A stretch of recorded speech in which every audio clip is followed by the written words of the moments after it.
what do we care about? When does it matter?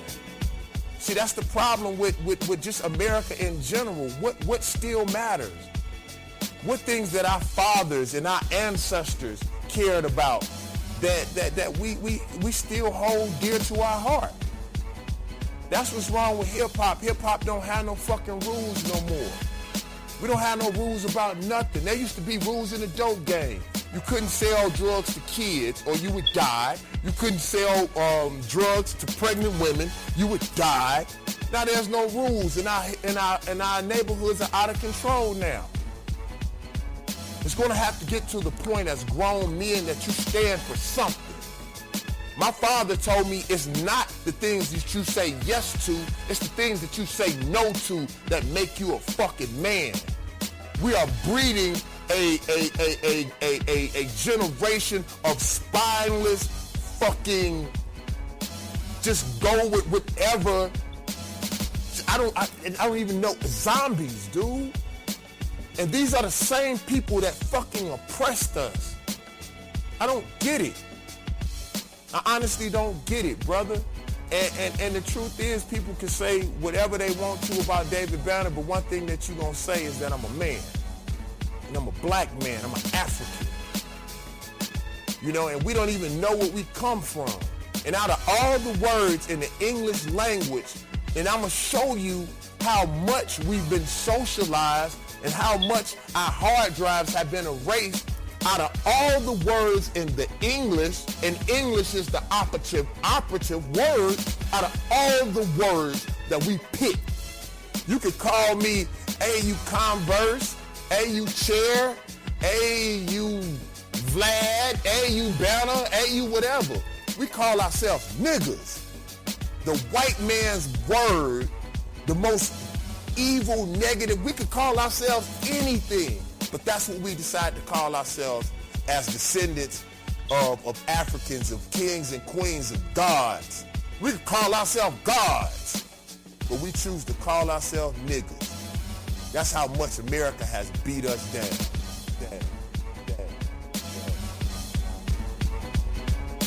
You are listening to the Destroy and Rebuild radio show, 8 p.m. Eastern Standard Time, every first and third Wednesday of the month. We got more coming up.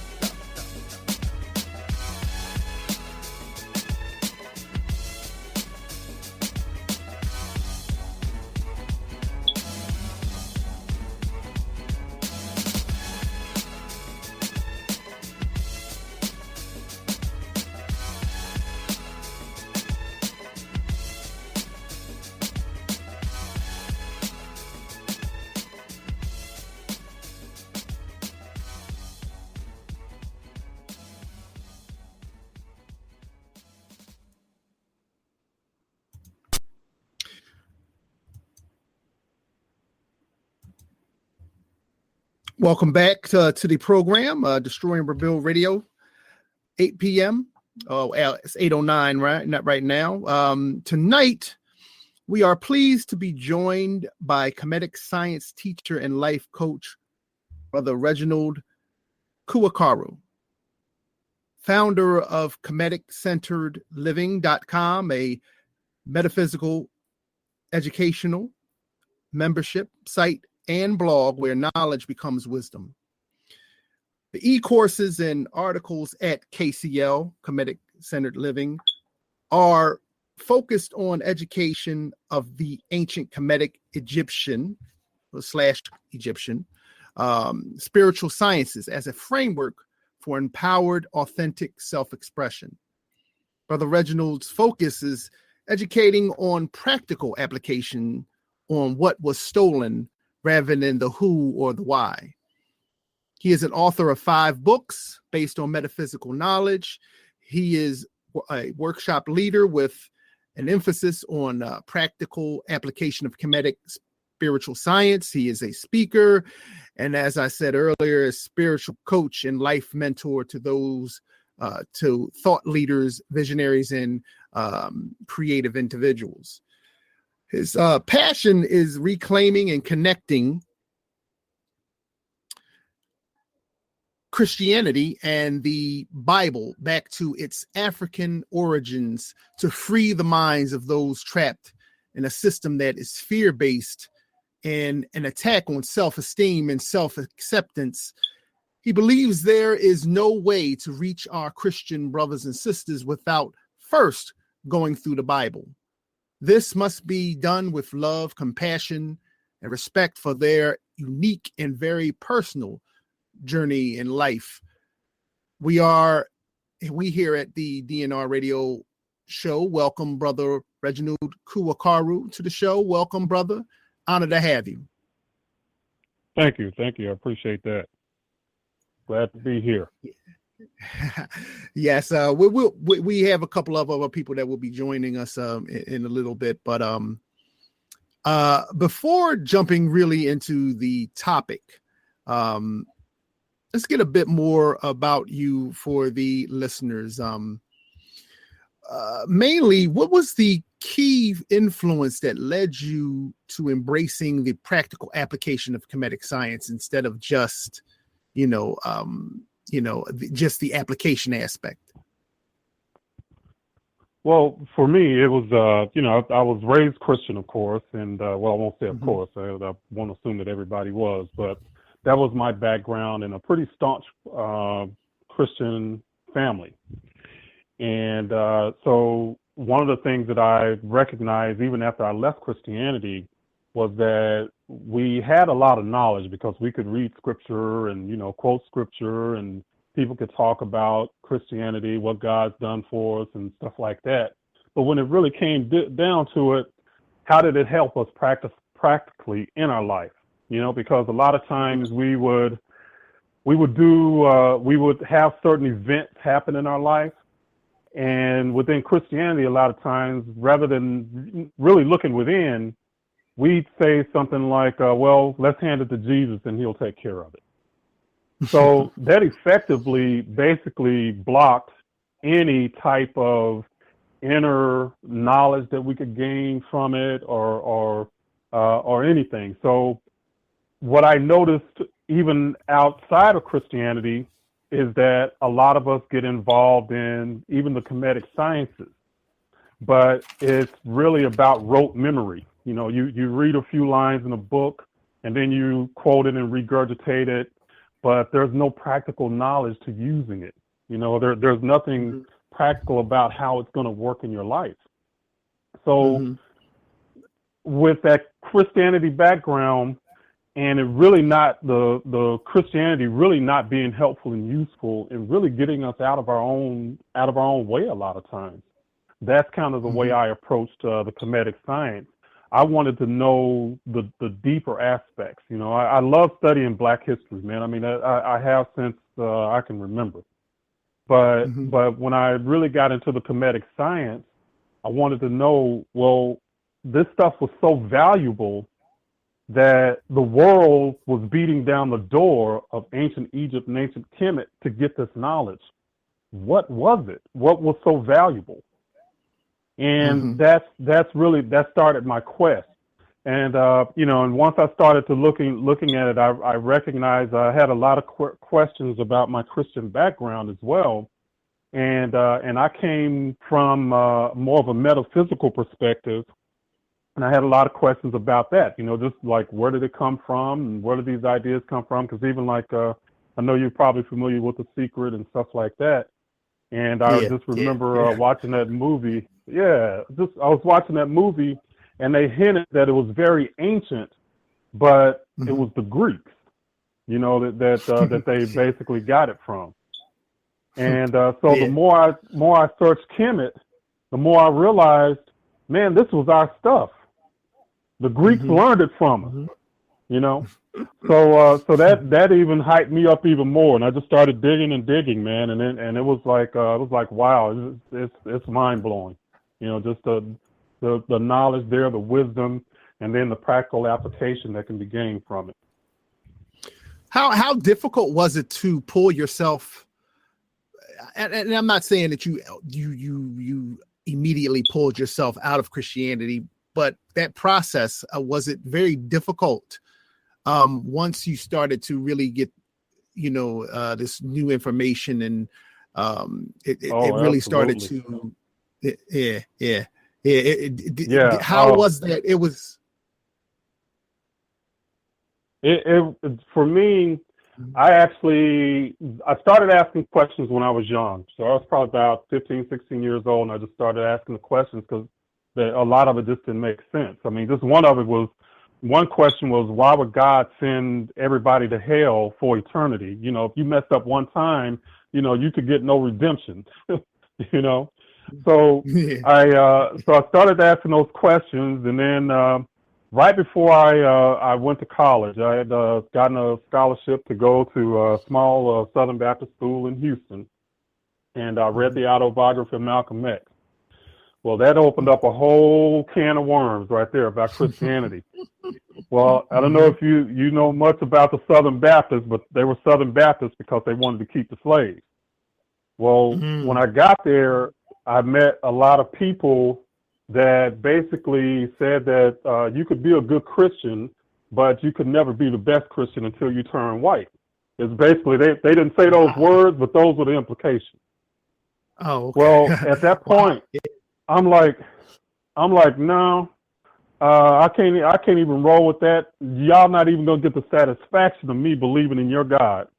And basically, the whole time I was there, till I graduated, I considered myself atheist. But even still, there was still a spiritual side to me, but I just didn't want to go through Christianity. But even after I left college, I still ended up going back to Christianity once I got married, had a family and stuff like that, because I didn't know anything else. So just trying to extricate myself from Christianity, I mean, you hear about people feeling, just scared all the time. And I know that was part of my deal is man, what if they were right, and I didn't believe, and then I went to hell, And so those types of things really kind of kept me in. The other part is that you get to a point to where your family is in it, your whole family is there. So once that you leave Christianity, you lose your family, you lose your support system, you lose all that part that was part of Christianity that you never really even considered until it was gone. So it's very difficult for a lot of people to leave Christianity, and we have to be cognizant of that when we're dealing with people who are still in it. Some of them, they are curious, but they can't, or they're afraid to leave because they'll lose their whole family. They'll lose their whole support system, and not everybody can deal with that. So those of us that have left, go ahead. Oh, I just wanted to make sure I got brother Mark on. Brother, you there? Okay. Yeah, I'm here, brother. How you doing? How you doing, Reggie? All right. Hey, brother Mark, how you doing? All right. All right. Yeah. I didn't mean to cut you off. Now, at the your approach to aiding our brothers and sisters in educating them about the realities of Christianity, you speak about bringing love and compassion to their unique and very personal journey in life, and when you're discussing this with them, what is so important about that sort of authenticity of being realistic with these brothers and sisters? Well, I think one of the biggest keys to humanity and even understanding the sciences is understanding the idea of being authentic. And being authentic is, and the way our ancestors looked at it, that was connecting to the source of all things. When you are in that place and you're in that state of mind, state of being, that's you loving yourself, That's you being who you are. You're not acting, you're not doing something, it's just who you are. You're extending who you are. So when we're talking about dealing with people within Christianity, one of the biggest issues with Christianity, and I'm not necessarily against Christianity, what I am against is anything that attacks your self-esteem and self-acceptance. And I think as Black people, that's one of the biggest issues that we have as a group, is that we always battled loving who we are, you know? And I think that Christianity has played a part in that battle, because you get the sermons every Sunday that you're broken, that you're a born sinner, that you're weak, and you need to be saved, you know? So with that message, you cannot love who you are. If you think of yourself as broken, you can't love who you are. And if you can't love who you are, how are you going to appreciate the authentic and unique you? And what are you going to bring to the world if you don't even like who you are? That's what we struggle with. So a lot of times, even in our communities, we talk about, you know, man, we need to start businesses. We need to, you know, develop our communities and stuff like that.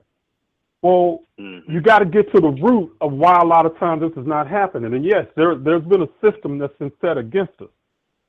But if you don't feel confident that you can start a business, if you don't feel confident in who you are, because anybody knows that any business plan has a personal journey attached to it. Yep. You know? And if you're not confident, you might want to start a business, you might think about it, but you're never going to have the guts to be able to step out there and do it. So we have to be cognizant again of why a lot of times in our communities, we're not rising up as a whole. And we got to be careful, because we attack Christians, but we're using the same negative energy and the same vitriol that our ancestors were brought into Christianity with.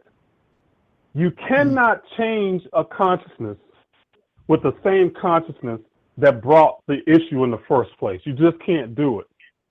And that energy, that negative energy that we're attacking people with, we can't do that, because then again, we're feeding into the broken idea.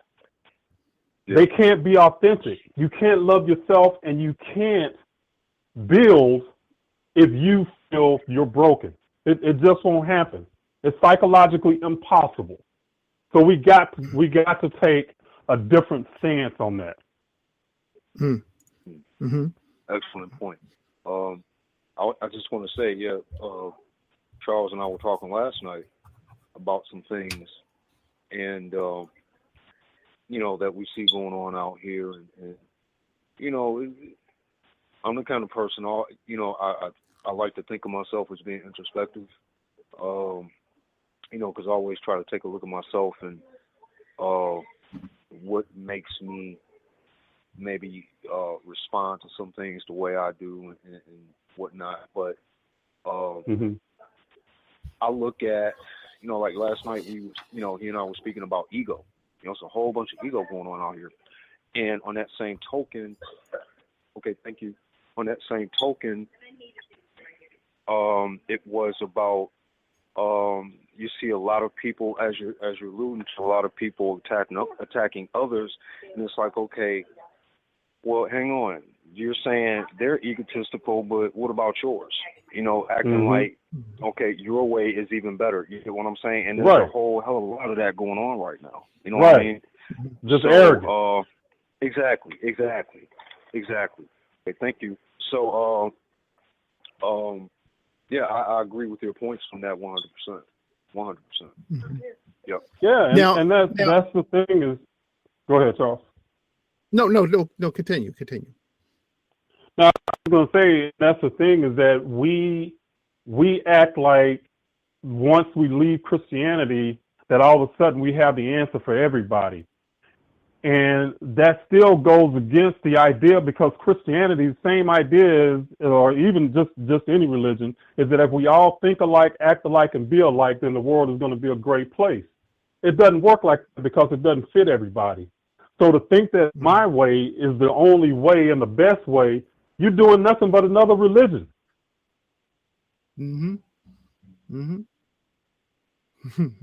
That's all it is. You're taking the same value that you left from, and you bringing it to whatever you are now. You ain't changed. Mm-hmm. Mm-hmm. Let me pick up another caller as well. Caller number 4. State your name and what you represent. Hey, what's going on, my brothers? This brother Rob, man. How everybody doing tonight? What's going Peace, on, brother? Rob? How you doing? I'm good. Pleasure to be joining in the discussion with you, brothers. Just got a chance to take a break and tune in, and as soon as I turned it on, like I was just immediately mesmerized. I see y'all already got it going good and strong, so definitely love what I'm hearing so far. But I do have a question, Brother Reginald. Well, first, excuse me, greetings, Brother Reginald. How you doing tonight, sir? Doing good, brother. Doing good. Greetings to you as well. Thank you. Yeah, I have a question. For myself and perhaps for anybody that's out there listening that may be wondering. I missed probably like the first 10, 15 minutes, so forgive me if I'm repeating something that's already been asked. But my question is, like, basically, what is the divine, like, can you explain what the divine masculine and the divine feminine principle is? And, how does that apply to us nowadays? And I guess if I could also, if it's not too much in the question, I just came in on what you guys were saying, and in regards to, switching from one religion, so to speak, or not letting people be who they are, per se. Mm-hmm. So how, in regards to morality, like, how do we, first, what is the masculine and feminine principle, and then how does that apply to our morality, a sense of right and wrong, and how does that apply to us, like, right now, with kind of the state that we're in right now as the people? All right. Excellent questions. And then that's that's a pretty broad brush, but we can definitely it's definitely applicable to us today and everything that we're dealing with.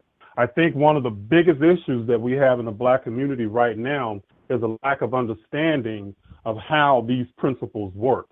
And the divine masculine and divine feminine is definitely a huge one that rides on, that basically is at the root of so many issues, and they look like different issues, but in reality, they're the same principle that's just showing up in different ways. And that's where we got to recognize how our ancestors thought. And the first part of that, and guys, you mind if I do a little bit of teaching here?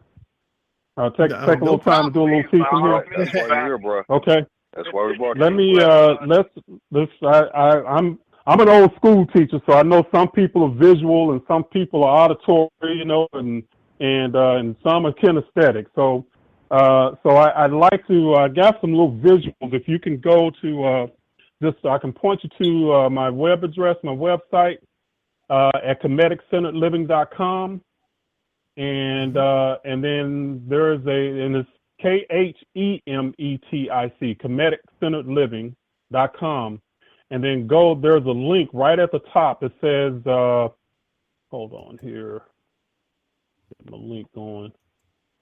Kemetic Science Basics. And click on that link, and then there are some little visuals that I have that'll help out a little bit here as well. So first of all, understand that everything that our ancestors talked about, the basis of everything, is that harmony and energy is at the basis of everything in the universe. And when we're talking about the masculine and feminine, that goes into the idea of duality, of talking about duality.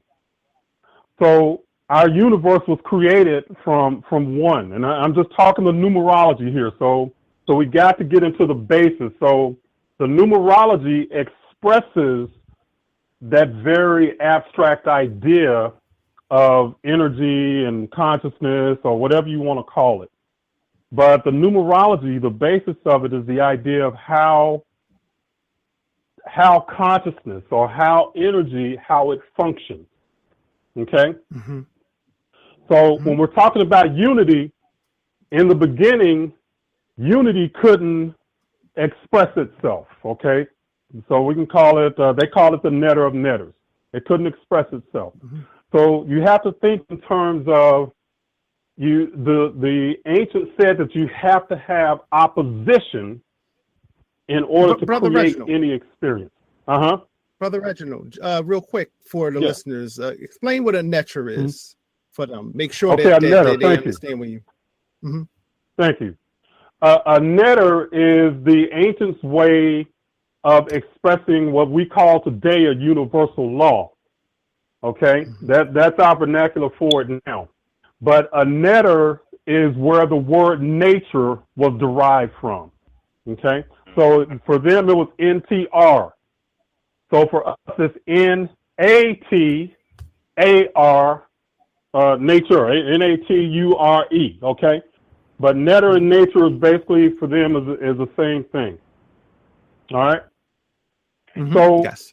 So within duality, you have to have opposition to experience anything. So you imagine unity is if just to use an analogy, try to clap with one hand. Okay, it's impossible. You can't do it. Okay, you can't experience anything. So in order to make a sound, you have to have that second hand. That's duality. Okay, that's the beginning of duality. All right. So sound is the organizing principle here. So in order to express this idea of duality, the ancients produced a framework. And that's where a lot of times we miss a lot of these teachings. We don't understand the framework. The divine masculine and divine feminine is an overlay of this idea of duality. So the divine feminine and divine masculine are opposites or oppositions. Okay? Mm-hmm. So if you look at if y'all can look at that website, you'll see I have the Egyptian netters. It says nature, and then I got a little diagram up there with Atum, Shu, Tefnut, Geb, Nut, Nephthys, Osiris, Isis, and Set. Okay. Mm-hmm. So that's the basics. That's the basics. So everything in the universe has to have an opposite in order to produce any kind of expression. So when we're talking about the divine feminine, we really get that messed up today because most of us, and I've heard so many people teach it as if the divine feminine means female. Okay? Mm-hmm. The divine feminine does not mean female. The divine feminine is talking about a function, a functionality. Okay? How something functions. So when we're talking about the divine feminine, you use as a natural symbol the analogy of a woman's womb. Mm-hmm. Inside the womb is dark. It's wet. It has water. If the woman is pregnant, something can be birthed from it. Okay? But it's inside. That's the function of the divine feminine. The divine masculine, if you think of the phallus, it's outside. If you don't have any clothes on, it's in the light. It protrudes. Okay? It can penetrate.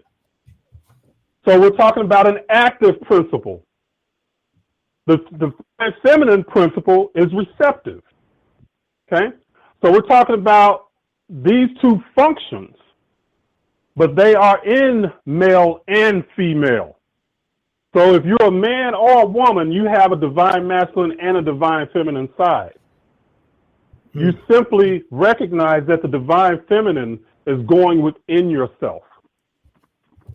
going within yourself, connecting within. As men, in our hyper-masculine society today, we would rather explore outer space than explore our inner space. So when we're talking about connecting to our inner self, we are taught from an early age to disconnect from our divine feminine side. Now understand, I'm not talking about being female. I'm talking about going within yourself. So at an early age, and y'all stop me if I'm wrong, how many times have you heard parents tell their sons, big boys don't cry? I definitely heard it a number of times. Yeah. Big boys don't cry. Man up. That's another one. Grow some balls. That's another one. We hear those things, and by the time, and I was an 8th grade middle school teacher. By the time those young men had gotten to me, that message had already set in that you do not connect, you do not feel. Man, they could be sitting around taking pictures, taking selfies with their cell phone before class or something, or in the halls. I don't know how many times I see these boys wanting to look hard. They looking mad. They don't even smile for the selfies because that's not cool. Well, I don't smile on my selfies, so I mean. hey, brother, start smiling. Let that out. Let it out. Let it go. Right. But you get what I'm saying. It's in other words, we are taught as young men not to connect to our emotional side. Man, the worst thing that we could do is connect, or is to feel emotions, to feel sadness, or to feel hurt. Man, I don't know how many times I would hear these kids, if a young boy was looking sad or hurt, man, they start playing with him and joking with him and tell, oh man, you're a sissy, you're this, you're that. Okay? So understand that this is where it's getting into the practical today. So I'm taking this somewhere. Understand that for men, we want to connect to that divine feminine. We want to connect to that inner feeling, those inner emotions, but usually we're not allowed to. It's risky for us to do it in public. Usually the only emotions that is okay for a man to show in public is anger and rage.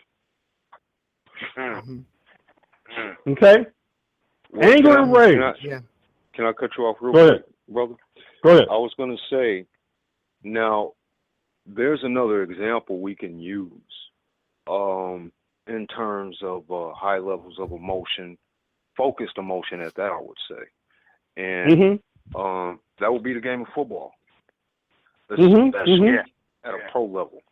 You know what I'm saying? What we're witnessing is straight up, it's sheer emotion, sheer passion.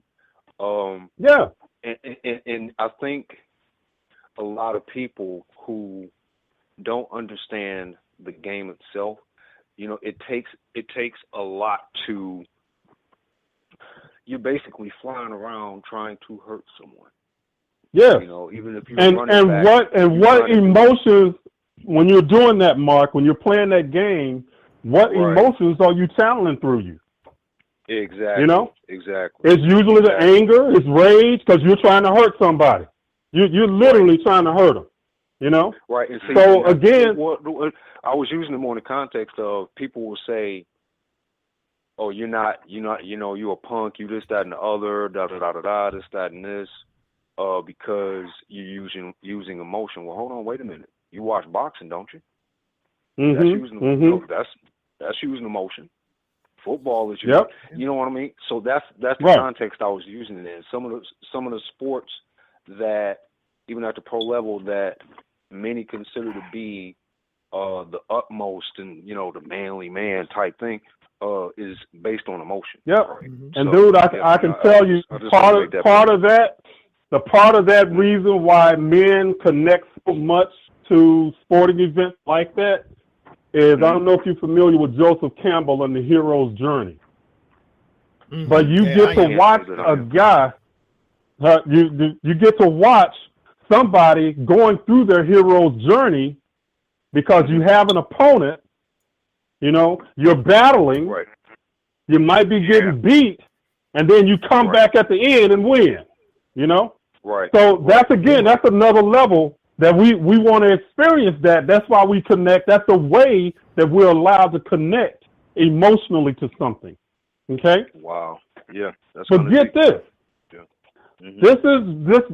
There's one other way. Well, I won't say one other way, but there's another way that men are allowed to feel that inner emotion, that strong emotion. And women, if you want to understand why men are driven by sex a lot of times, it's because the other time that it is acceptable for him to be emotional is when he's between the legs of a woman. Okay? So let me we're talking. No, go ahead.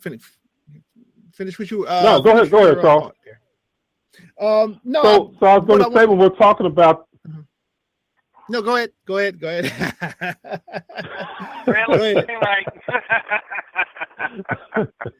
Right. So when we're talking about, and I'm not excusing behavior. Okay, I want to make that clear. I'm not excusing behavior. But one of the reasons why we have such disconnected relationships within our Black communities is that in our hyper-masculine male society, men are basically forbidden to be emotional and connect to another human being on a deep emotional level. So that affects the women in a huge way. And in order to be able to feel that emotion, we channel it in another way through the sexuality.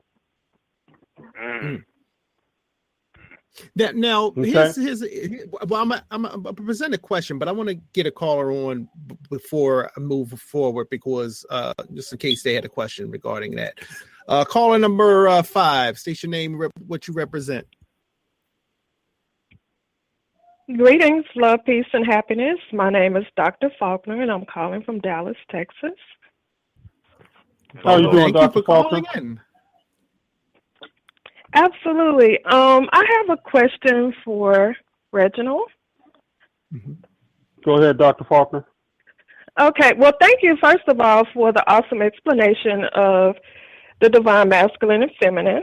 But I do have a question regarding the relationship within Christianity. And I wanted to know your opinion. How has the omission or suppression of the divine feminine within Christianity negatively impacted the men and women within our community? For example, growing up within the church, I was taught to pray to our Father. I was never taught to address the divine feminine. So from your perspective, how has that affected Christianity and our community, both the men and the women? Oh, that's an excellent question. Excellent question. And as far as that's concerned, it's absolutely, if you think about it, how many women go to church every Sunday and they're looking for somebody, a man like Jesus? You know, they're looking for a man that's perfect. You know, they're looking for a man that just can love them like Jesus loves the world, you know? And your idea, and this is where it also goes back to this idea about being authentic. How can a woman have the perfect example of a human being be a man? How is she supposed to live up to being like a man, you know, in so many ways? So I think on that level, again, the church, it affects our whole socialization in the Black community in so many negative ways that, I mean, it's incredible. We don't even realize how much our value system, even after we've left the church, we still hold on to a lot of that value system.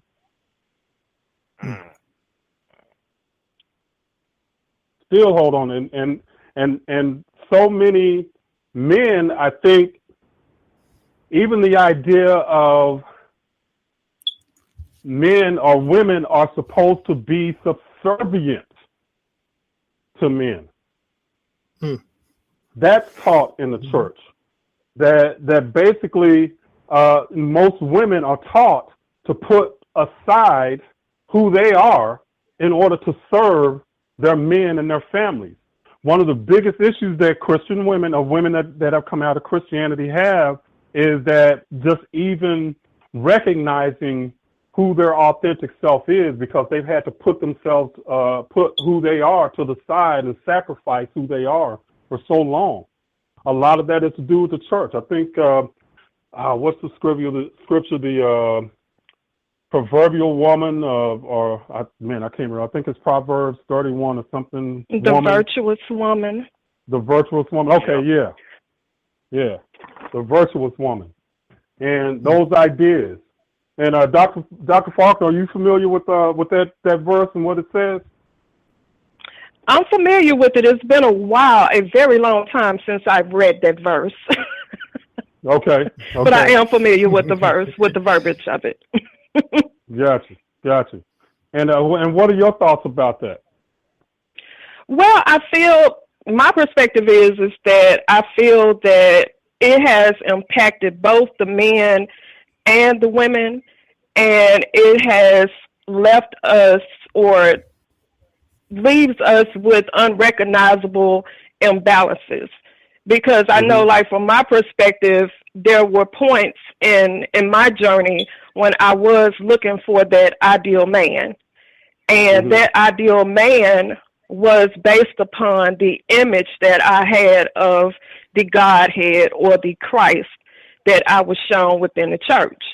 However, on the flip side, when I went from being a married woman to being a single parent, I then had to lean more on my masculine side, because in some instances I was told to man up. And I was a woman.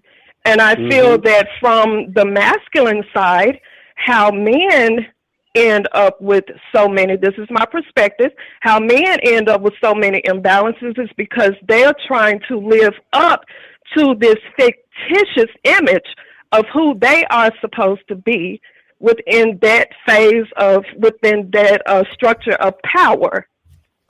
So they take on more than they should. And both of us within the relationship end up imbalanced. So the man, he's stressed out. He has high blood pressure. You know, he's overeating, stressed out, and dealing with those because he's having to suppress the feminine and escalate the masculine.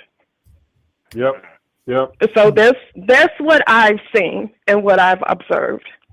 I think you hit it right on the head. What do you think, guys? Yeah, definitely. I don't have too much to add to that.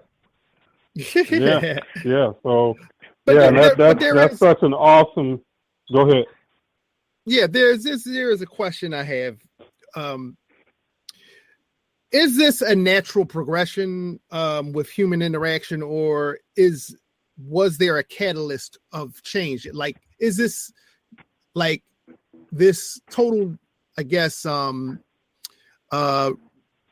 disconnect with duality?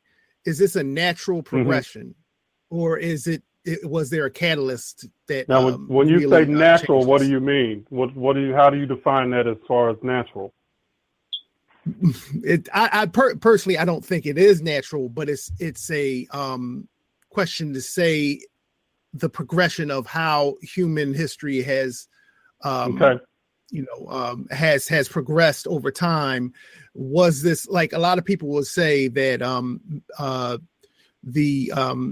with regards to patriarchy and matriarchy, they say that because more wars started and more physical, battles began in, on a continent, but we already know about in Europe, but on a continent that made the leadership change to more of a masculine leadership, as opposed to a feminine leadership. Yeah, I think he's talking about the differences between how things were, and more balanced, if you will, historically, how everything turned in society to more of a, what's that word, technocratic, or patriarchal. I think, patriarchal, technocratic or more dominated society with war. And you remember the posters back in the day with Uncle, with the picture of quote unquote Uncle Sam pointing his finger on Uncle Sam wants you. Everything is. It's about It's about masculine is looking up to that. Society is looking up to that quote unquote God figurehead type father to the male save them, keep them secure. Exactly. Right. Yeah, and that's where that was definitely a change. So, Charles, I agree with you. It is not a natural progression. I think that it is a fear-based male progression that happened basically around 2500 around 2500 BCE is when this male progression of deities and stuff like that started to happen. Because you'll see, even within the Kemetic system, some of this knowledge is so old that it goes back into the matriarchal system. So that's where you even see the masculine and feminine are always together, but yet it started to the emphasis, especially when the Greeks and the Romans and all of them started coming in. They started to focus more on the masculine and patriarchal side. But a lot of the confusion that we deal with, even within the understanding the framework of the Kemetic science, is because we don't recognize the change from the matriarchal, where the masculine and feminine were recognized, to more of a patriarchal system. Because even with the advent of Atum, you talk about the Trinity of Atum, Ra, and Ptah, all masculine aspects, and I understand that I understand it through the numbers of why that is, but Atum was originally known as he was masculine and feminine, he was androgynous in the beginning. So even the name of Jesus came from that aspect. So the Atum, Iuseus, and then Yeusa. So those were the first. They had the masculine, the feminine, and the child. So that Trinity was before Atum, Ra, and Ptah. Oh wow! Well, yeah. Well, because the reason that all that came up, because when I was reading your website, I thought you had a great breakdown of the Netchers, and it was phenomenal, especially with regards to the feminine and masculine principle and how it plays out in African cosmology. You're basically when we're talking about in the creation story of the Kemetic creation story, how everyone was I guess created in pairs, a masculine and a feminine. They were like I can't really grasp how you had placed it, but it was it's really just based on that principle of duality. So you can't have an experience without the opposite, which they characterize those or characterize those as masculine and feminine. So you can't have anything in the universe that does not have that duality in place. Nothing. Right. Right. Like, and another a great example of that would be, for the longest time, people were told, well, black holes, they do indeed exist, but they destroy things, right? And I think over the last 25 years, the quote unquote scientific community is quote unquote again just discovering, oh well, wait a minute, we're coming to find out that black holes may not only destroy but they create entire solar systems and galaxies and da da da da da. You know what I mean? So it's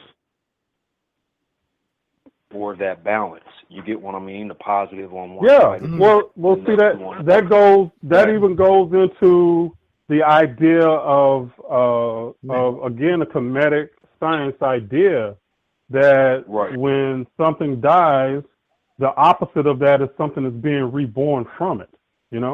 That's essentially that's the Christ. Right. So they looked at that as you can't have one without the other. They're two sides of the same coin. Right. Yeah. So that's again where in Christianity they tore that up. They tore that idea up, and made it about one God man when it was really a formula to explain the idea that when something was to explain basically transformation is really what it was. Or in Ma'at, right? Also the idea of Ma'at as well. The idea of balance. Yes, and that's the thing, and that's what a lot. Again, we understand Ma'at as truth, justice, balance. Blah blah blah.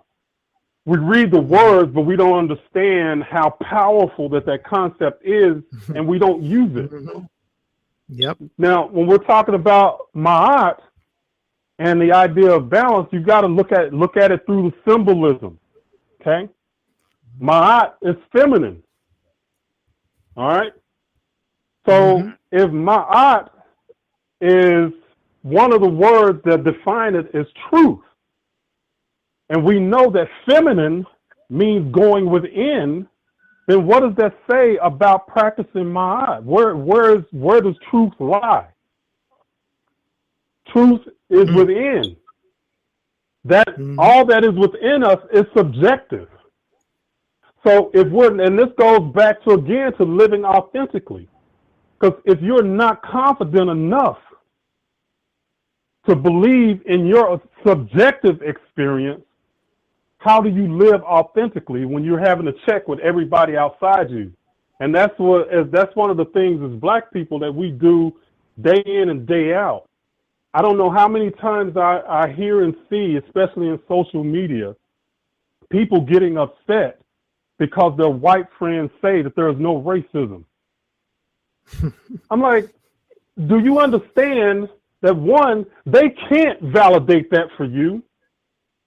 If they did validate that for you, then that means that something has to be wrong with them. And no human being wants to say, something's wrong with me. And we get upset when they don't validate our experience. I'm like, why the hell are we waiting on them to validate our experience? You know what it is. You deal with it then. Don't try to convince them that they need to change what they're doing. They're not. So that all goes back to, again, is you have to be able to be okay with the authentic and subjective internal you. That's when you're practicing Ma'at. And you have to be, as men in our society, we're not able to do that. We're socialized not to go within. So we can't even have that balance.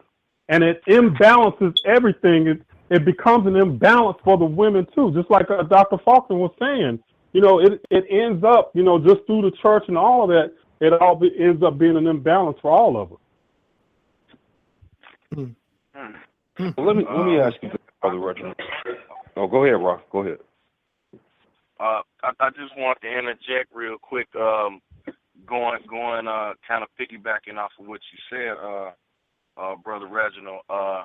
It kind of, as you were saying that, it reminded me of something I came across a while back in my research of our history, and just kind of brief summary. It was one of the traditions of many of our ancient African tribes, going back to even in the pre-dynastic periods before Kemet, and in different parts of Africa, different tribes practice this particular culture. Correct me if I'm wrong, if I mess up anything, but just briefly, it was basically like the way that many tribes were set up. Like, first and foremost, when a man and woman would join together as one, and they were in the process of conceiving a child, the woman would basically go and meditate and allow the harmony of that child to come to her. She would go back and then teach her husband, and then they would teach it to the rest of the members of the village. And then upon conception, birth, they would sing this. They would, sing this melody. And then, like, basically, long story to kind of get to what I was thinking. It was after the child, if it was a male child, after the child got to a certain age, if it was a male child, it would go with the father and the rest of the men of the village to learn in the ways of manhood. And if it was a female child, it would go with the mother and the rest of the women of the tribe to learn in the ways of womanhood.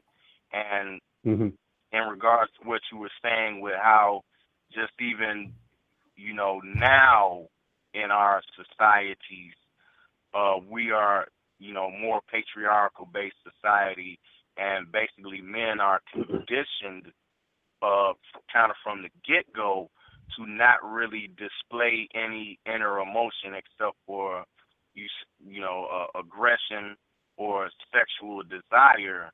Those are the only two emotions that we're allowed to express in public. And I guess kind of definitely going on with everything you're saying, I was just thinking, like, back to what you guys were saying about, sports and stuff like that. I feel like maybe that's why men tend to, especially, express themselves the way that they do. Many times, like you say, aggression is acceptable, and aggression plays out in many different ways, whether it's just outright physical aggression, physical violence, fighting. Definitely dealing in the black community today with our young people. We have a lot of, fighting and you hit it. Shooting of each other. And also just even in other ways like competitiveness. And so could that be one of the solutions that we as men need to, when, the males of our community are at a young age, the men of the community need to start to come together better to groom young men and how to carry themselves, how to express themselves. And I agree with you. I agree with you 100%. And the thing is, pointers on how to accomplish that then. That's what I was going to say. First of all, we have to become okay with showing and expressing ourselves emotionally. We have to be okay, and in our communities, we have to really start to recognize how that's affecting us. So until we can become okay with it, how are we going to teach our children? How are we going to teach our sons to be okay with it? So we have to recognize, again, we have to go back to learning this wisdom, gaining this wisdom from the ancient wisdom teachers to understand how we can help ourselves. We can't wait on other people to fix us. But we definitely, that's definitely needed. Definitely needed. Can I make a point here? For example, I use my youngest son as an example, 13-year-old, and a neighbor So I'm out, outside shoveling the snow, and I went down there. I said, "No, hang on, man. Let Amir, that's my youngest son, come handle that." And at first he's like, "Well, no, I got it," and I'm like, "No, allow me to do this, because what I'm trying to show my son, my youngest son, is how I was raised, and that is to have respect for your elders, to look out for your elders, you know what I mean? Trying to show them through example that even gestures such as that displays a certain strength that unfortunately nowadays in society is very rare. You know what I mean? And what it does is, as he grows, he has a sense of self. He has a sense of pride, and he has a sense of self-respect. Therefore, others who encounter him out here in the world will recognize that in him. You get what I mean? And going to get that respect because he gives it. He has it for himself, therefore he gives it. You get what I mean? And he gets it in return.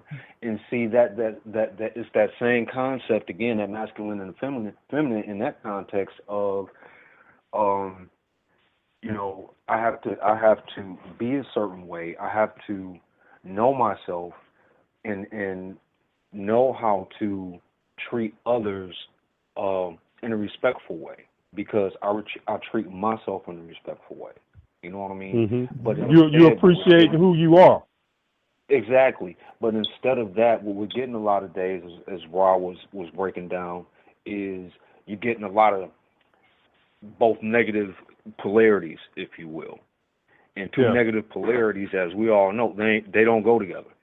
You know what I mean? Well, and see, and this is the other part of that, Mark, is that when we're talking about, especially in our young communities, we got these young men that basically don't connect to that inner self or go within, but that energy is still there.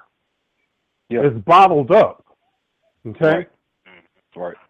Then that energy, I don't care what you do, energy is going to express itself some kind of way. Okay. And what happens with our young men is when they bottle that energy up, when they bottle those emotions up, they end up exploding, exploding into violence, exploding on their significant others, So it affects us in many ways. For the older men, what ends up happening with us is that it's a slow death, because we end up dying of hypertension, stress. Black men have the shortest lifespan of any group in America. Yeah. And part of that is part of that is the system. But part of it is we don't have any outlet to basically to balance ourselves, to balance that masculine and feminine. So again, it's the same principle, and our ancestors would say it's the same principle. It just shows up in different ways. It manifests it manifests symbolically, in a sense, in different ways. Yeah. So for our young men, it explodes. For the older men, it's just a slow death. Yeah. Wow. And maybe that's why we have so many suicides nowadays as well, because it's almost on like on a million now, like the imbalanced lifestyle that like it's so it's either hyper masculine or it's basically hyper masculine mostly for even both male and female. I think in many cases it's just really hyper masculine at the moment, and that imbalance I think the depression is really when you do turn in on yourself, and that is an overactive feminine. You turned in on yourself. You're in your head, and you stay there, and you're stuck. So that's the feminine being overactive. So that's the opposite side of the explosion. Wait, can I interject then with a question? That is very so. In regards to that, we say, and this might get a little bit controversial. So forgive me, anybody out there. I'm not trying to send this in any negative direction. Let's talk. Let's be real. Let's talk. Go with it. Okay. Here go. So this with practical everyday stuff. One of the I say, because there's so many complaints and problems that's just existing between black women and black men nowadays. And lack of trust. Is it that? Yes, and even when it comes to things like depression, it's very interesting that you say that, because that makes a lot of sense, that being an overactive feminine principle.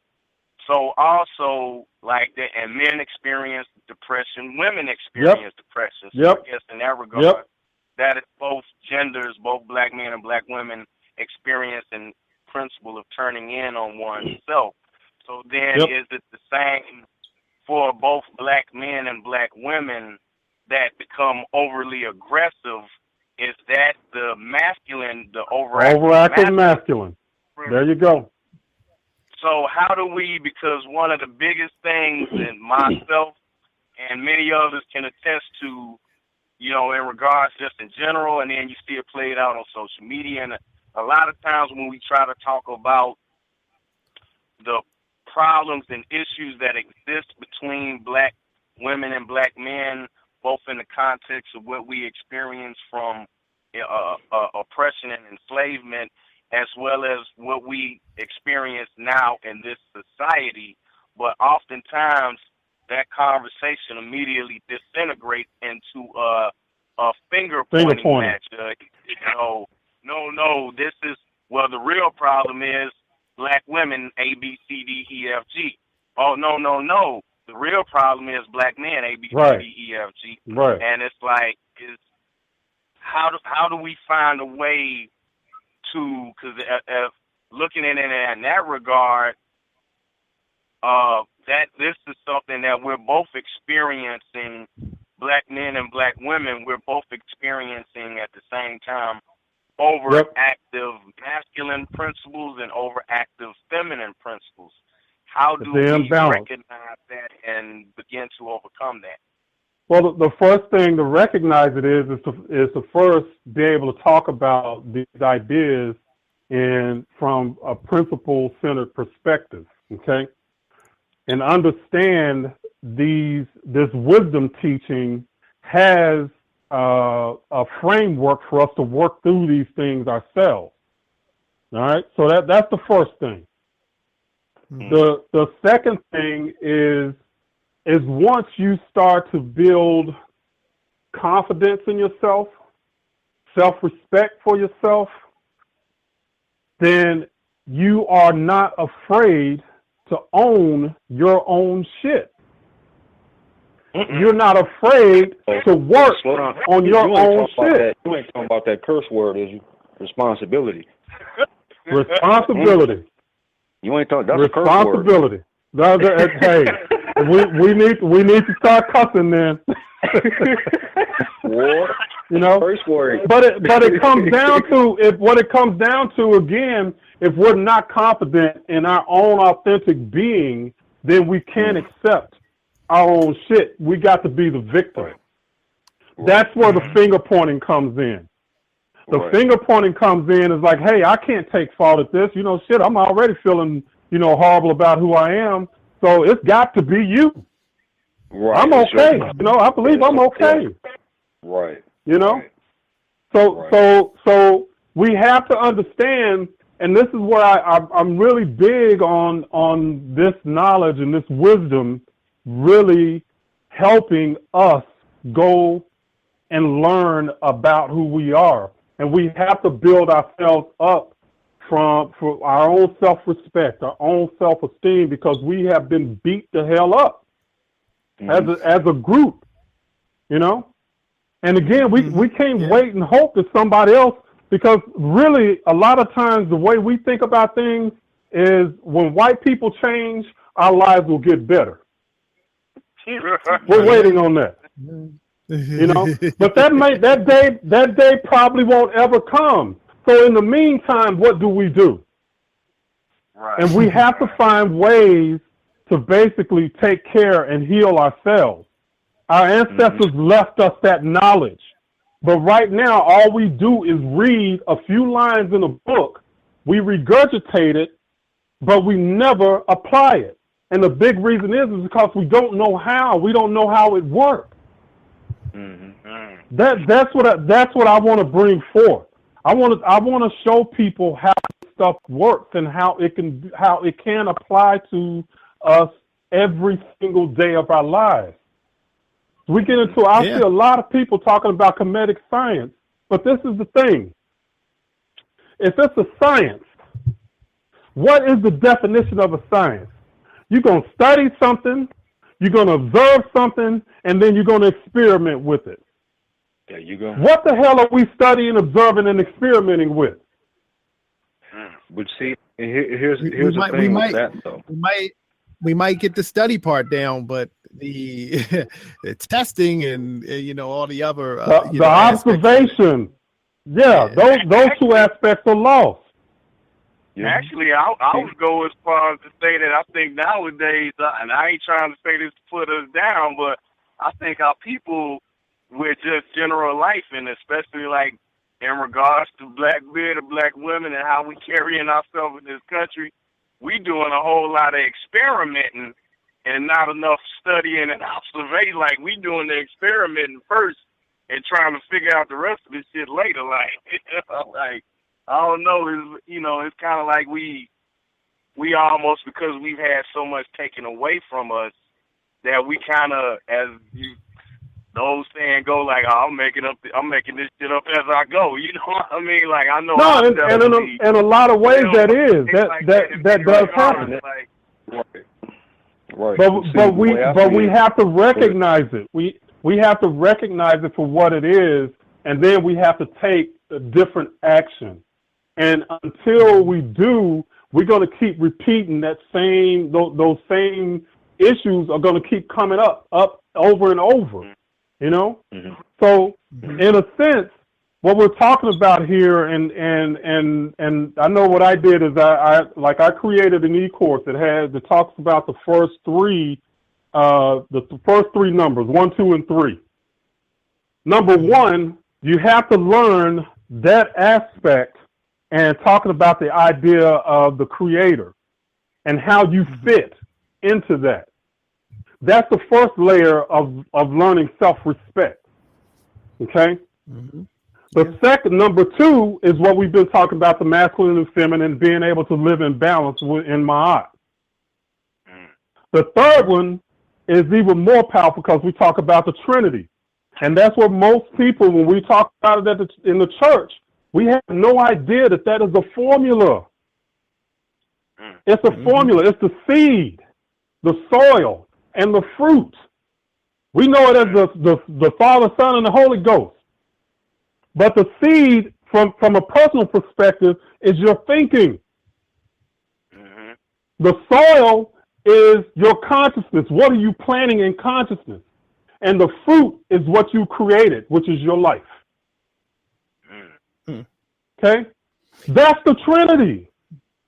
But we don't think of it in terms of a formula. We think of it as something we're supposed to worship and have reverence for. So just learning those first 3, the philosophical basis of those first 3 numbers can teach a lot of things, just take you at a whole new level into yourself, respecting yourself, being balanced, and recognizing how powerful of a creator that you are. Now, Dr. Faulkner, hold on, wait 1 second. Dr. Faulkner, did you have any another question? I didn't have another question. Mm-hmm. Okay. I said again. She said she doesn't have any questions at the moment. Okay. Okay, good. I just wanted to make sure because I didn't forget she was there. You know, I just wanted to make sure if she wanted to chime in with anything. Now, continue, Brother Mark. No, all I was gonna say was, Brother Reginald, you spoke of. We're speaking here of the creating. We spoke to businesses. We spoke to community. We spoke to even, you know, the social aspects. To your mind, can you give us some perspective on, say, for example, how the divine masculine and the divine feminine relate to, for example, so like, for example, with Charles and I, you know, he'll sit down or I'll sit down with a pen and a piece of paper to begin drawing. Can you give some perspective to our listeners, the aspects of the divine masculine and the divine feminine in that process? Just so that we can make sure our listeners have an understanding as to what we're speaking to. Okay. So when we're talking about, let's just use a business as the example, as the base point. Okay. Mm-hmm. So when you are thinking of that business and you are considering what you want to do, you're imagining what that business is going to be like, and you're imagining what it's going to be like for you, what you're going to produce, how you're going to help people, you know, blah, blah, blah. Okay? That's you working in your divine feminine. Okay? When you take action, you start to putting it on paper. Okay? You start to actively go out and research things that you want to do, how you're going to start that business, maybe going out and getting a permit, you know, all those things. The action is the divine masculine. Exactly. So in that sense, that's you have to have both. All of us have both. We cannot even exist without it, without both sides. Right. Yeah, because are we just sitting there, or are we just doing something? It's about, you know, you having that balance. Yeah. Go ahead. Yeah. Right. So again, for our listeners, just so you know, we're clear and have an understanding. The divine masculine and the divine feminine, again, cannot stress this enough. It has nothing to do with a male and a female, or man and a woman. Only as a metaphor. Exactly. It has to do with the thought or intent, if you will, the intent and the thought, the creative process, and being that thought and or imagination. And the masculine has to do with the intent, the thought, the creative process. The imagination has to do with the feminine. On a metaphysical level. On a metaphysical level. Connecting to past lives. Exactly. And putting that intent and thought into action is the masculine.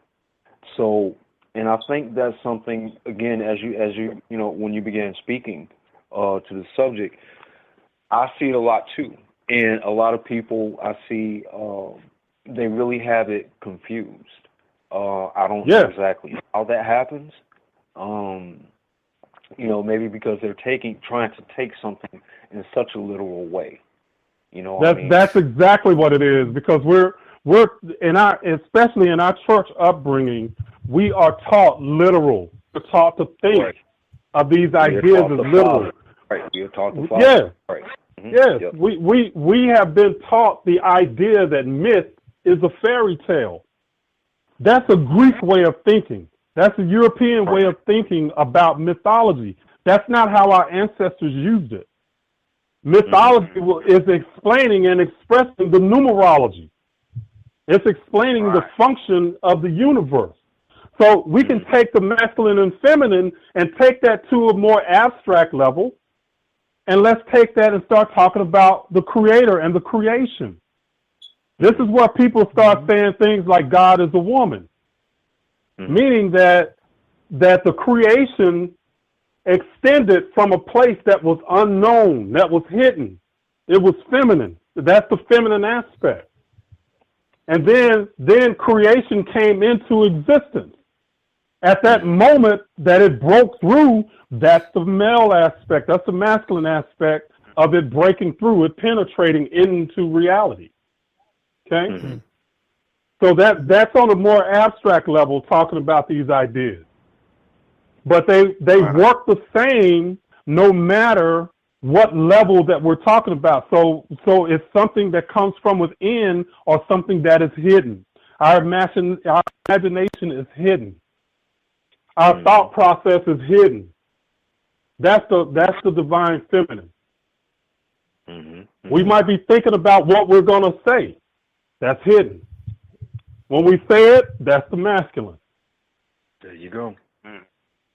Thank you for breaking that down. So, it's really one of the other things that our ancestors did was really make things very, very simple.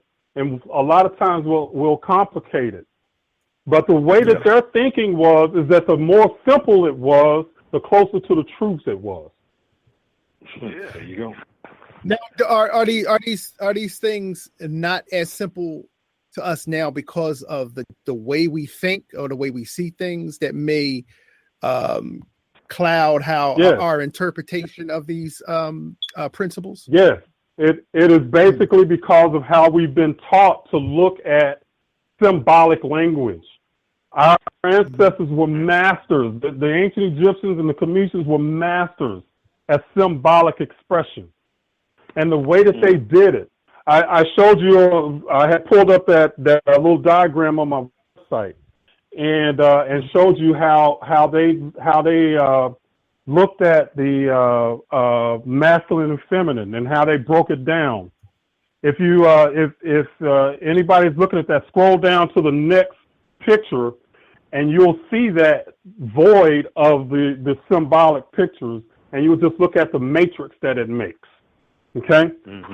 Mm-hmm. That's the underlying numbers. So but they built on top of that the myth to express how those functions work to us. And when we get into the symbolic language, that's where we move away from reading a sentence and trying to interpret. We get into the symbolic language, and then it really is meant to invoke our own understanding and our own understanding, our own wisdom, so to speak. It's to evoke that knowledge from within us. Okay? You think of, use the analogy of the game show Password, where somebody's like giving you these clues and you're trying to guess this word. Well, you think of the symbols as your clue giver.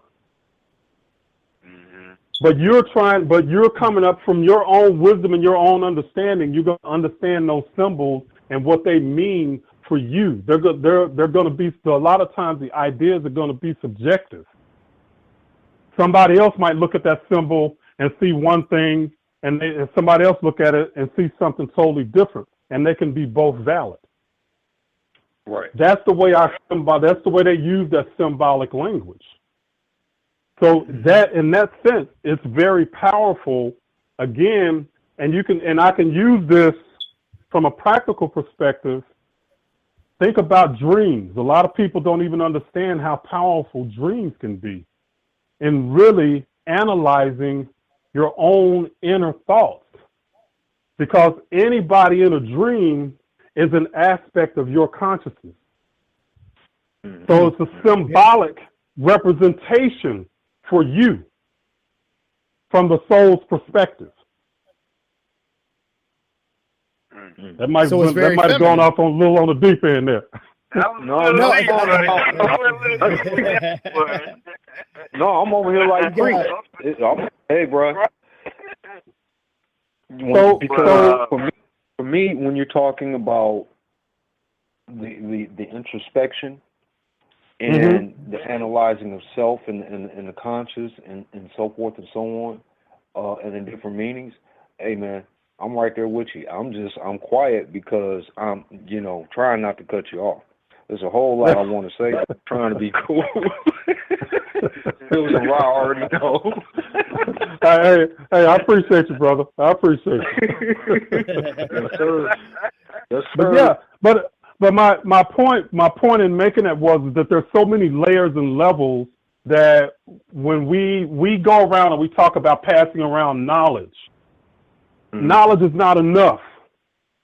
Yeah. We have to gain wisdom, and we have to gain wisdom from within ourselves. We have to bring that forth. We have to be confident enough to bring that wisdom to the world. Because if all we're doing is accepting somebody else's interpretations, that's their ideas, not yours, and you're just accepting them. You can't live authentically accepting everybody else's shit. Very true. Responsibility. You gotta be able to be confident to bring you forth. That's how you're going to start a business in the community, because you're confident enough, like, hey, I got something, I can bring value to people. Yeah. And I'm confident that I can do that. If you feel like you're broken and you're going to church every Sunday saying you're broken and and somebody's telling you that you need to be saved, you're a sinner, you're no good, you're a wretch, how the hell are you going to want to start something to do something? Well, isn't that just like you're taking a child and that child hearing all his or her life, you ain't no good, you ain't gonna grow up to be shit, da. And so essentially, for some people, and I know again, for some people, they look at that or being that way as a negative reinforcement, thinking, okay, that's going to make that child, quote unquote, stronger. This right. No, that's crazy. You're stunting that child's growth. Absolutely. And you're making them extremely insecure. You know what I mean? And when that child does do something that is perceived as negative, how many of them think to themselves, "Oh, I ain't shit anyway, so what the hell?" There you go. There you go. Yeah. So it affects us. That's why I'll say again, I don't attack Christianity. What I don't agree with is the idea that we're given messages every day that we're broken, that something is wrong with us, because it has the fruit of that belief system have borne out in our communities on a large scale. Let me give this one quick example.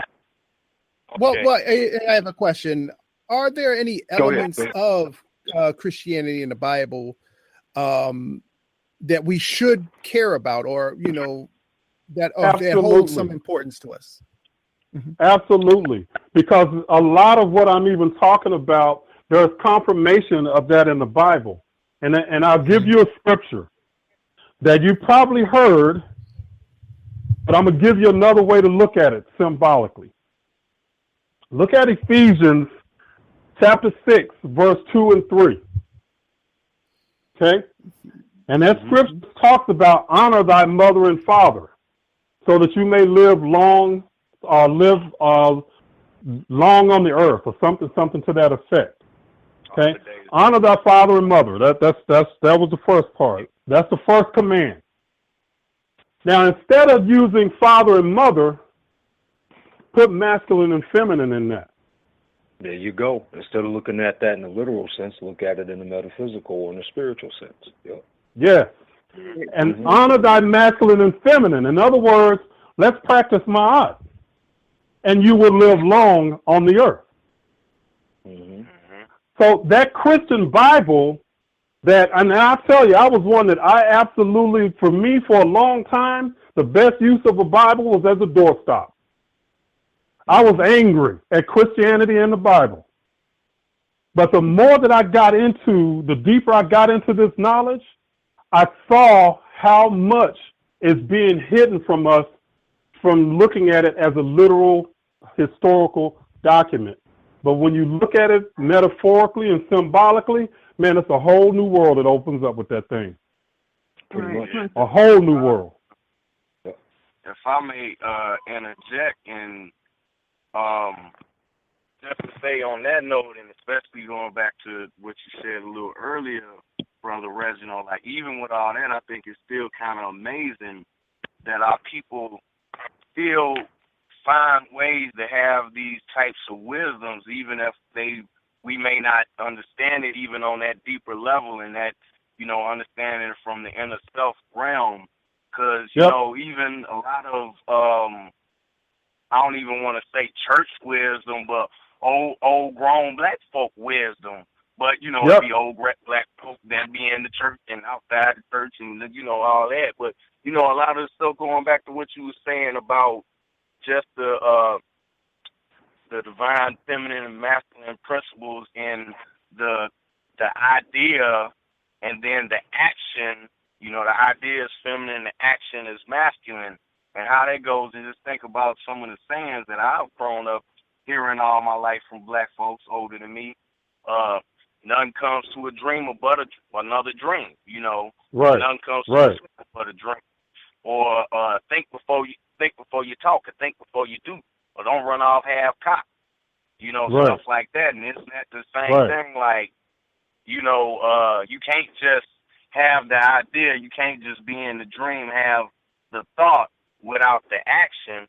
And then you can't just have the action without the thought. You always have to have that.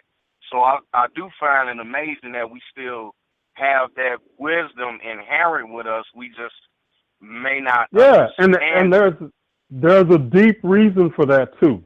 This is the deep thing, man, is that first of all, our ancestors recognized that this physical body is not who we are. Mm-hmm. Right. It's an aspect of our larger self.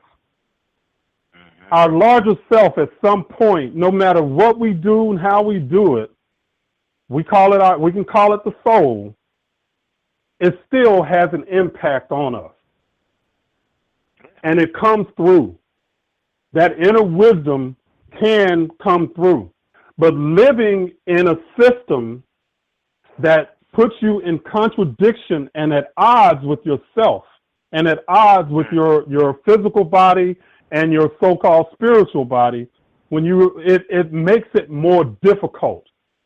Now, at some point, and I know I had to go through this. I don't know if y'all grew up Christian, but at some point, you just really have to say, fuck it.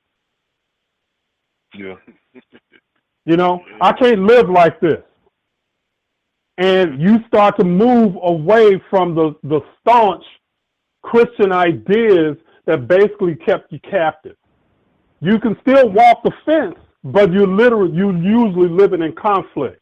But at that point, your soul's guidance has come through. And you recognize, because Christianity, this is the thing, is that, first of all, we're born spiritual and we're taught religion. Mm-hmm. Spiritual is our natural state of being. Christianity has enough spirituality within it to keep us captive, but it's all that other stuff that's added on top of it that ends up putting us in contradiction a lot of times. And what the Kemetic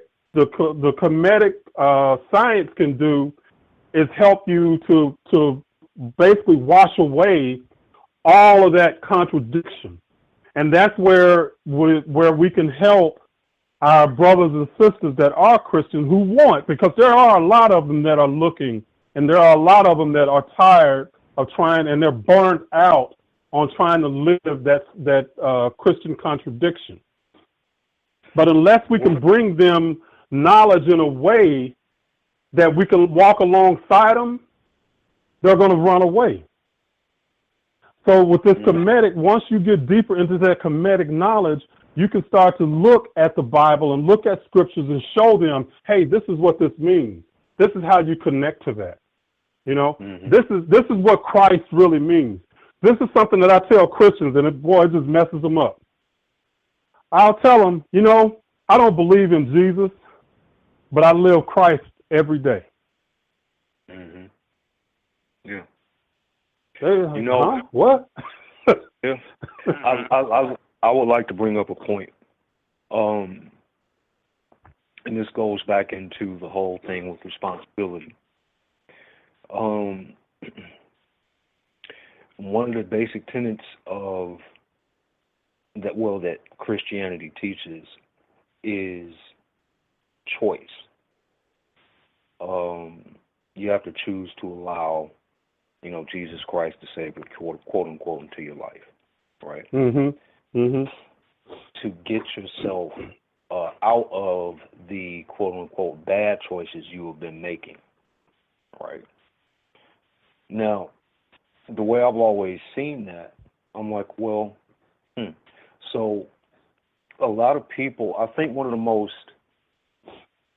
dangerous things that organized religion has done is taken that choice, and as we spoke to that curse word, as I call it, especially nowadays, responsibility.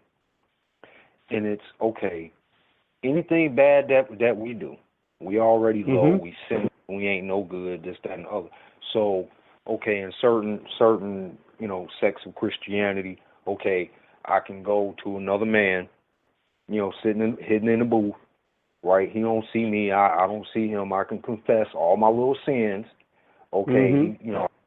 Go out, say, 5 Hail Mary, 5 Mother Marys, and however that goes, right? And okay, I'm absolved, right? For a little while.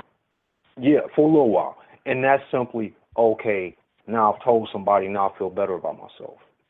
Right. So essentially, for a little while. right, in that particular sect of Christianity. Right. But essentially, what it does is, okay,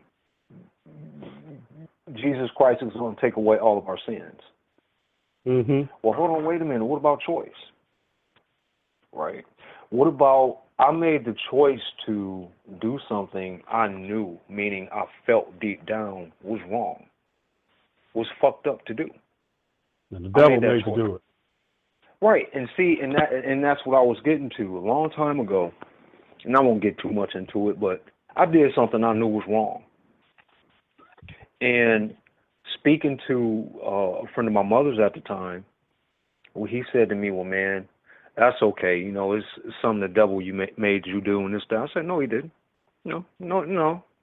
I was like, I made the choice to do that. That's on my shoulders. I made that choice. You know what I mean? And dude didn't have any comeback for that other than whoa. Right. And because for me, it's simple to, okay, well, damn, the devil made me do it. Or when something bad or whatever is happening, oh, God, why ain't you with me? And this, that, and that. Well, hold on, wait a minute. Are you really paying attention? Or are you just going with the flow?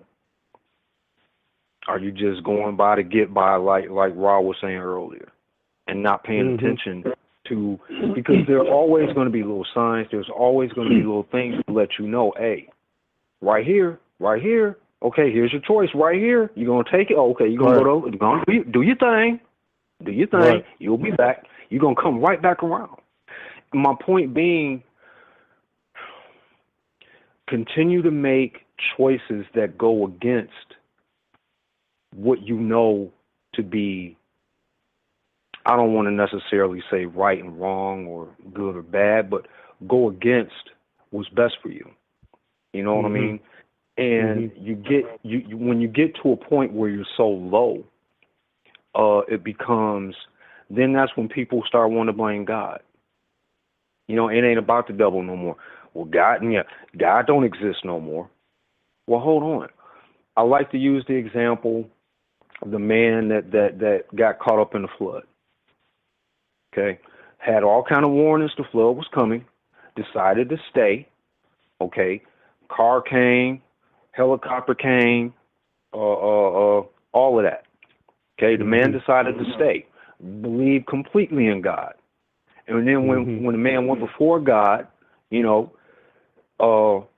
said, God, I've always believed in you. I've always tried to live my life right by people and this, that, and the other. you know, and I prayed and prayed and prayed to you. Why didn't you save me? Why didn't you help me? And God is like, well, look, I sent you a car, I sent you a boat, and I sent you a helicopter to get you up out that flood to keep you from dying, right? Your choice was to stay there. So what else did you want me to do? Right. And see, that's the aspect of responsibility that goes along with that choice that we choose not to acknowledge. We don't want to deal with that. Yeah, and I think a big part of that too, Mark, is the way that we've been taught this idea of God as this big white bearded dude in the sky that's supposed to swoop down and, you know, take care of it's apart from us, right? Yep. And you know, again, within the Kemetic system, if they looked at the way that we consider God today, they would think like we're thinking like a child. You know, when we think of this literal idea, that's the thing that atheists battle with. You know, so atheists know that there's no big white dude in the sky, but they're saying, hey, show him to me and then I'll be okay. You know, I'll believe it. But then, you know, Christians are like, you know, or, you know, any of the religious, you know, are like, hey, we got this big dude in the sky that's going to swoop down and take care of it. Both of them are looking at it from wanting this literal being to show up. When, again, it's about really connecting to that which is within us, you know. Even the Bible tells you that, you know, like, you know, we're taught, you know, we're going to go to heaven, that's a land of milk and honey and blah, blah, blah. But even the Bible in Luke chapter 17, verse 20 through 21, you know, it tells you, heaven, you can't point to it. You can't say there it is. It's within you. That's in the King James Version, you know.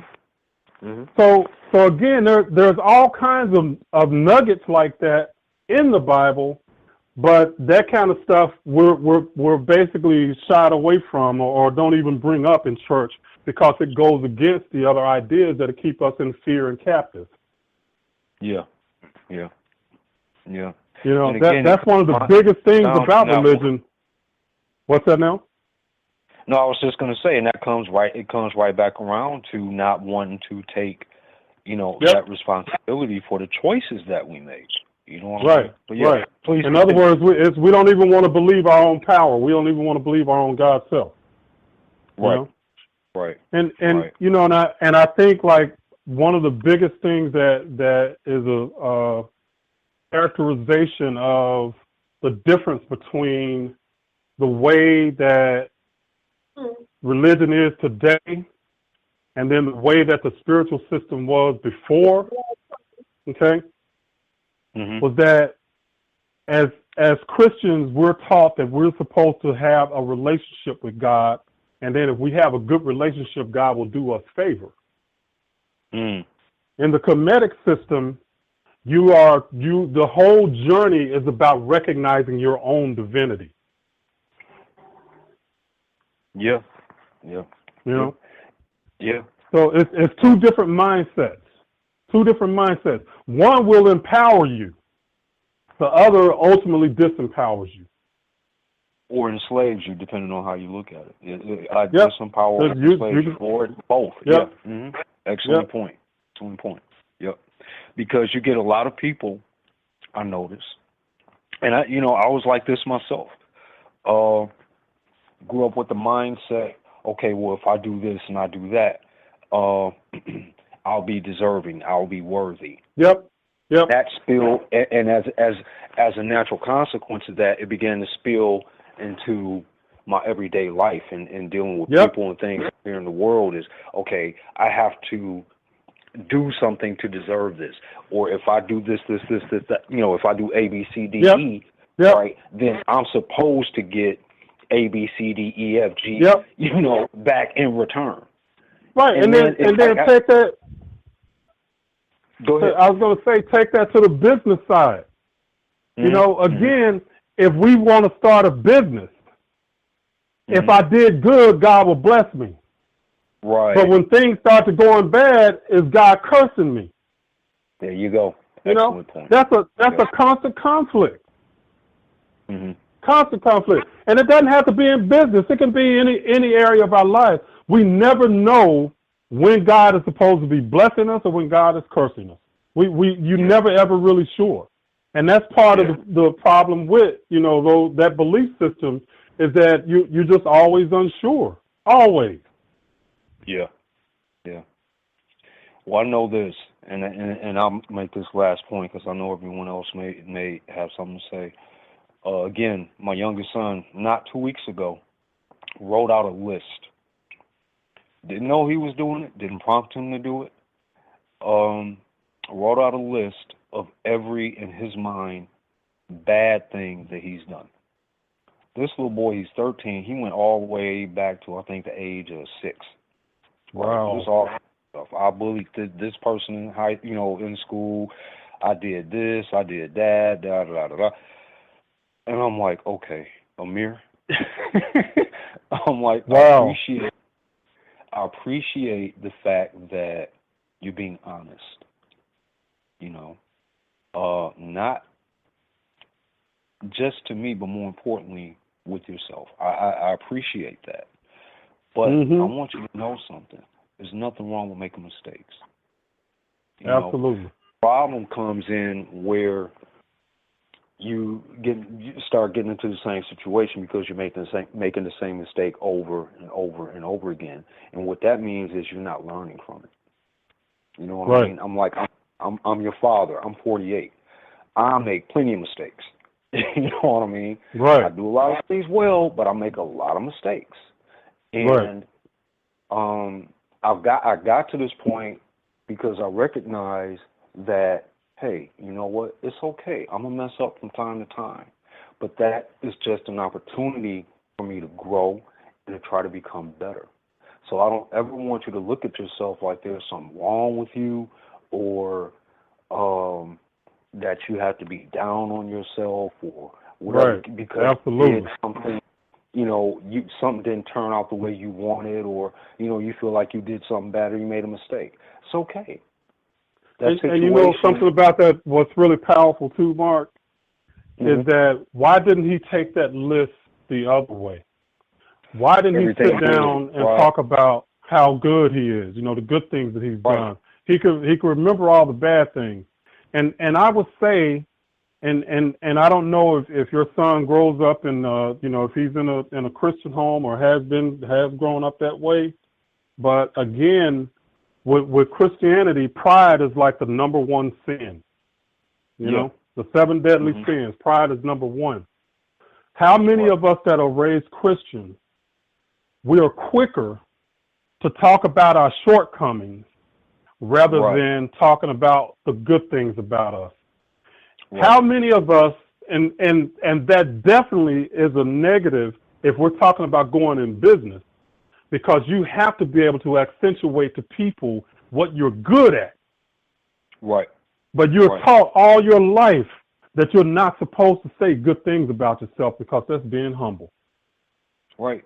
And see, and that's the other thing is that this applies to all areas of life, not just in business, but in our personal relationships with our family.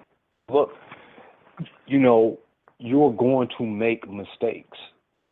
And you have to have that not just belief, but knowing, that confidence in yourself that, hey, when that, if I do make a mistake, I'm going to figure out a solution. You get what I'm saying? Absolutely. Because I'm looking at keeping this going. I'm looking at continuing. There have been plenty, and in terms of business with me, man. Look, I could write half a book right now with all the mistakes I've made. Okay, but it shows me how, in that sense, strong and confident in myself and what I want to do, that I did not allow those mistakes to defeat me. I didn't succumb to those mistakes. And sometimes I wonder how many of us out here may be wanting to start our own businesses or those kinds of things. Maybe it's not necessarily, that we don't have confidence in starting it. Maybe the fear of making that mistake and not knowing how to handle it. You get what it I'm all saying? rolls in together. Absolutely. Exactly. Yep. Yeah. So you can't be afraid to make mistakes. You know, we have to look. It's going to happen. There's no way around See, it. this is the thing is when if you are not confident in yourself, then a mistake is not just a mistake. It's confirmation of how screwed up you are. Yeah. That's the issue. Okay. And so you don't even want to try to do something that you reaching for something higher. You don't want to do that because you might fail. And if you fail, it's confirmation for how worthless you are. That's an excellent point. For me, I've always been hard-headed, always. I've had plenty of people tell me, not my family, but just, people out here in the world, and I may share a part of my dream with them or some of my goals, especially back when I was younger. Oh, you want to, build your own this or do your own? You can't do that. Why not? Who the hell are you? I mean, Right. So that's been my mentality pretty much all my life is, no man can tell me what I can and cannot do. And I get that, from my family. I get that from my grandmother, from my uncle, from my mom. My grandmother, before she passed, Mark, anything you put your mind to, you can accomplish it. And I knew she meant what she said. You know what I'm saying? And I want for our people, man, to know that, look, it doesn't, you don't have to be supremely gifted. You don't have to be, this savant or, otherworldly, just intelligent kind of person to get out here and accomplish your goals, whatever they may be. You know what I'm saying? You just have to believe in yourself. You got to believe in yourself. There you go. Just do it because, it's like that job that you have, the car you have, or what have you. You made a choice to do that. It may not be the house you had, that you necessarily want. It may not be the car that you necessarily want. You may not have the exact career or job that you necessarily want. Hey, Marcus, it still even goes to go do it. It even goes into relationships and and going after somebody or that you want, or even believing that you're worthy to even have somebody. Because if you believe you're broken, who's going to want you? Right. Right. So a lot of times, a lot of people are dealing with those type things as well.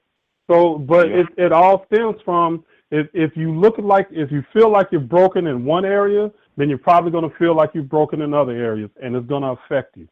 It's going to affect the people around you. Let me add a little bit of perspective to that, because there's a flip side to that as well. And that is an excellent perspective. But the flip side to that are those of us out here who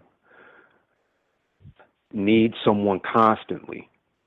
You got men and women out here that constantly have to have, a woman that constantly has to have a man in her life, or a man that constantly has to have a woman in his life to feel to give them that sense of self-worth. Yep. Wow, if I don't have a man or they're a woman, looking for validation. Exactly. Yep. And see, that's the flip side, to my mind, of what you were just speaking to. Excellent. And that's, again, that goes back it goes back to what are you looking within you and finding. In other words, you're tapping into that divine feminine, and you're finding and defining what you love so much about you, that it ain't about finding somebody that you need.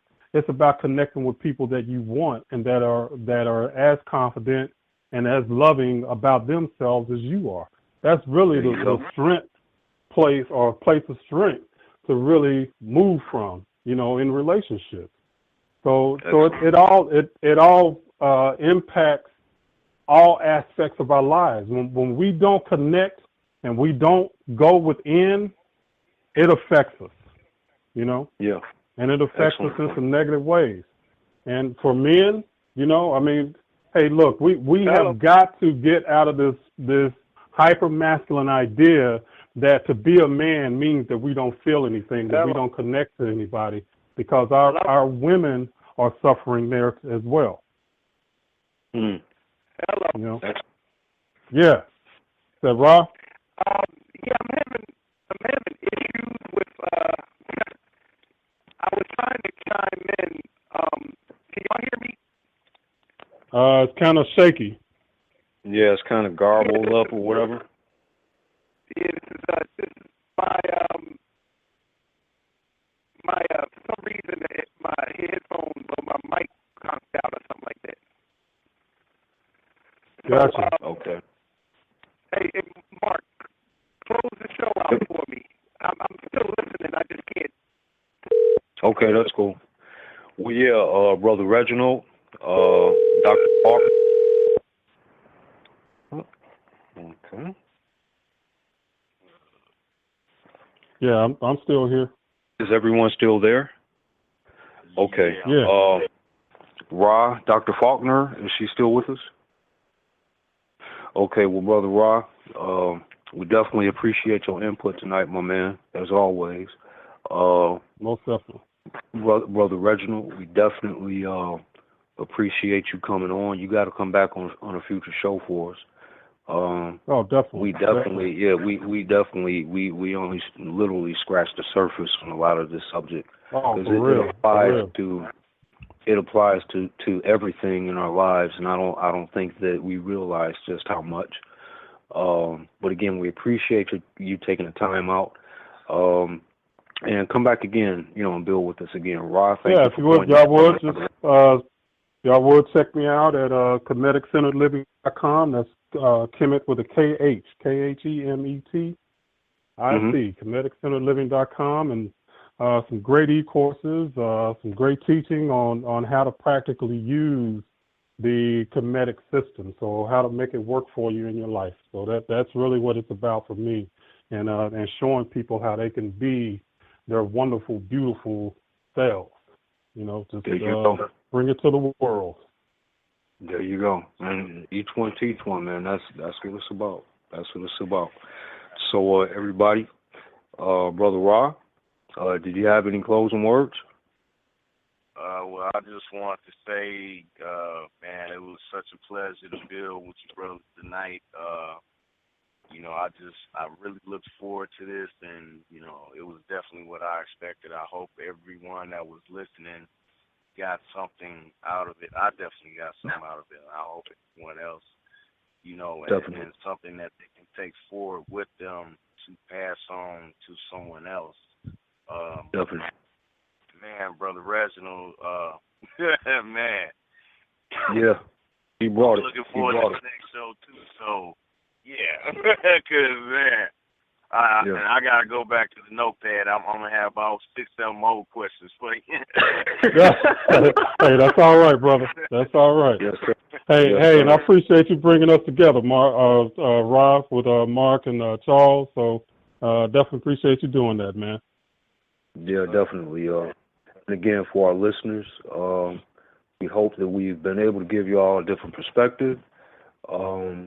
Even in, you know, some of my stories and dealing with my youngest son, hopefully that you know, will give you some perspective on some things. And Brother Reginald definitely brought a fresh perspective in a lot of areas for our lives. So it's not just about knowing these things, it's about applying them. Remember that.